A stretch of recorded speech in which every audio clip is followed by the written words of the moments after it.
All right, we're on the go with Joe, and he is visiting a new business where kids can unleash their imagination. Yeah, Joe's here to tell us about a children's bookstore where the kids can create their own stories. This sounds amazing, Joe. Yeah, good morning, Kim and Shauna. You know, in a digital age where kids are constantly glued to their devices, one business owner and mom is opting for a more analog approach. It's not just a store, but a hands-on playground for the mind.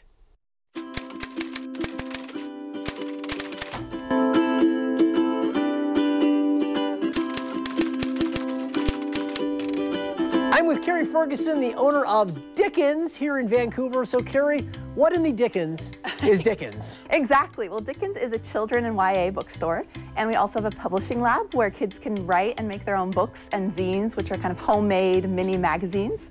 And so we just want to be a place where kids and families can come and relax and create and read. I don't know if you heard, a lot of people now buy books on the internet. They do. Why open a bookstore for kids? It's a good question, but I think especially for children's books, you want to be able to see them and feel them. You come in here and it's like, to me, it's like an art gallery almost, because they are so visual, children's books, and kids love to hold the books.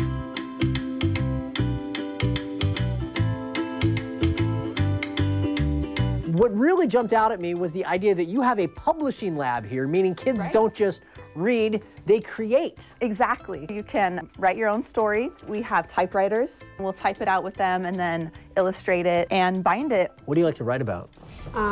Marshmallow. Oh, Marshmallow, that's the DJ guy, right? He's like on Fortnite or something? Is he on Fortnite?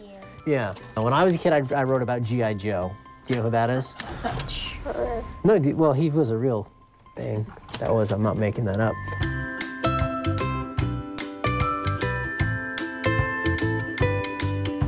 You have a record section. We do, and this is kind of unique. These are vintage, original vinyl children's records. You are determined to keep this thing as analog as possible, right. It seems. Can I just say that I actually listened to this album, Mickey Mouse Disco, on repeat as a youngster. And that track, Macho Duck. Macho Duck. Yeah. It's a great song.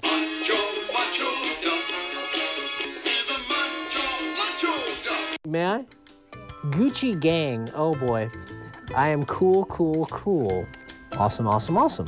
Dab, oh boy. We're gonna have a talk, young man. But it's a place where you can come as a destination and relax and enjoy and remember, being a child yourself, and also help your children to love literature, to love reading.